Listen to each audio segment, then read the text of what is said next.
لقد كان لكم في رسول اللہ اسوۃ حسنہ۔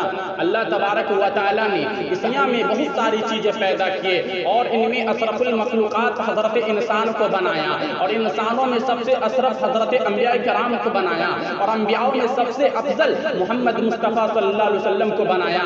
آپ صلی اللہ علیہ وسلم تمام انسانوں کے لیے رہبر ہے، آپ صلی اللہ علیہ وسلم تمام انسانوں کے لیے ایک نمونہ ہے، آپ صلی اللہ علیہ وسلم تمام انسانوں کے لیے آئیڈیل ہے۔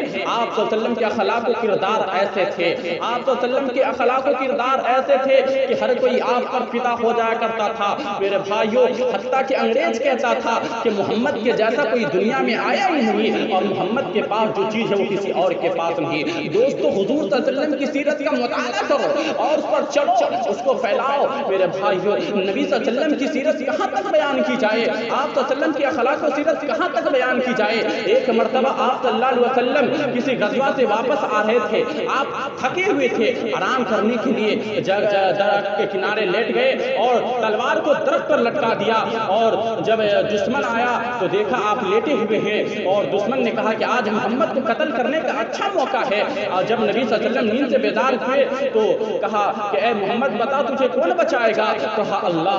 جب نبی کریم صلی اللہ علیہ وسلم نے کہا اللہ تو دشمن کے ہاتھ تھر تھر کانپنے لگے اور تلوار نیچے گر گئی۔ اب نبی صلی اللہ علیہ وسلم نے تلوار اٹھائی اور کہا اب بتا تجھے کون بچائے گا؟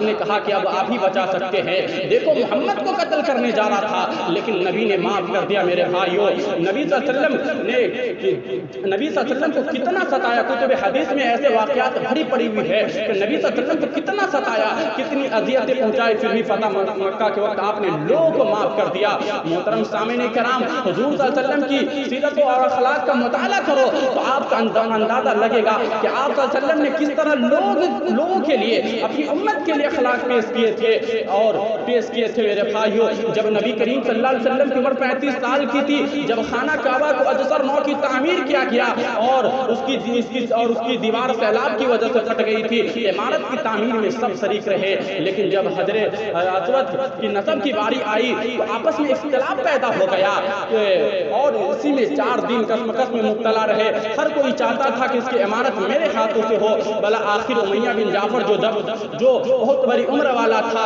اور بہت تیز آدمی، ذہن کا تیز آدمی تھا، اس نے مشورہ دیا کہ کسی کو حکم بنا دیا جائے، اور سب لوگوں نے اس کے باتوں پر اتفاق کیا، بھروسہ کیا اور کہا کہ جو شخص حرم کے اندر سب سے پہلے پہنچے گا وہ اس کا حکم ہوگا۔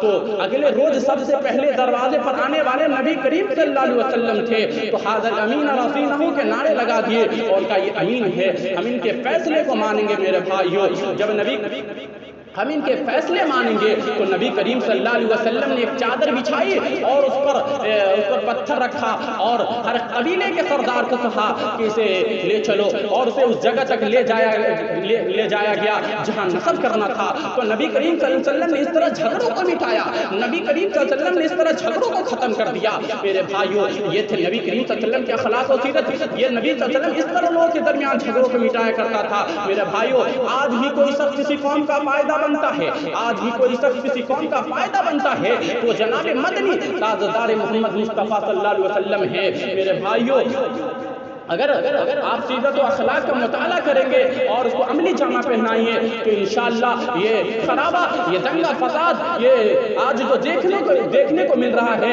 خود بخود مٹ جائے گا انشاءاللہ۔ لیکن آج دیکھیے نبی صلی اللہ علیہ وسلم نے کس طرح لوگوں کے درمیان جھگڑوں کو مٹایا، کس طرح لوگوں کے درمیان جھگڑوں کو ختم کیا۔ لیکن آج سماج کے اندر نبی کی سیرت پر کون چلتا ہے؟ کوئی نہیں۔ میرے بھائیوں، آج مسلمان ایک دوسرے مسلمان کو جھگڑے میں ڈال دیتا ہے، نمک مرچی ڈال کر ایک مسلمان کو دوسرے مسلمان میں جھگڑا لگاتا ہے، لیکن جھگڑے کو مٹانے والا کوئی نہیں ہوتا۔ میرے بھائیوں، اسی لیے کہا کہ بدنظمی ماحول میں پھیلایا نہ کرو، بات کرو ادب سے بدتمیزی کیا نہ کرو۔ تو زمانے نے جو میرے خلاف افواہ پھیلایا، صاحب غلط افواہ پھیلایا نہ کرو، حیادار بنو باحیا بنو، اے بنت حوا بے حیائی کا پرچم لہرایا نہ کرو۔ اس لیے ہمیں اپنے آپ کو بدلنا ہوگا اور نبی صلی اللہ علیہ وسلم کی سیرت پر چلنا ہوگا، تبھی ہم کامیابی و کامرانی کے دلہے پر پہنچ سکتے ہیں۔ سکتے ہیں۔ اگر ہم زندگی میں کامیابی چاہتے ہیں تو ہمیں نبی صلی اللہ علیہ وسلم کی سیرت پر چلنا ہوگا، اور ہمیں آپس میں ایک دوسرے سے بغض و حسد کو دور کرنا ہوگا، اور ہمیں نبی کے اخلاق اور ہمارے نبی کے جیسے اخلاق اپنے اندر پیش کرنا ہوگا، تبھی ہم ایک مسلمان کی پہچان بن سکتے ہیں۔ ہمیں ایک دوسروں کی جھگڑوں کو مٹانا ہوگا، نہ کہ نمک مرچی ڈال کر جھگڑے لگائیں۔ میرے بھائیوں، ہم اس سے بچے۔ آخر میں اللہ تعالیٰ سے دعا ہے کہ اللہ تعالیٰ ہم سبوں کو نبی کی سیرت پر چلنے کی توفیق عطا فرمائے۔ کسی شاعر نے کیا خوب کہا ہے کہ دل بدل سکتے ہیں، جذبات بدل سکتے ہیں، دل بدل سکتے ہیں، جذبات بدل سکتے ہیں، ملک کے فکر و خیالات بدل سکتے ہیں۔ ہم بدل جائے یارو، ہمارے سماج کے حالات بدل سکتے ہیں۔ وما علینا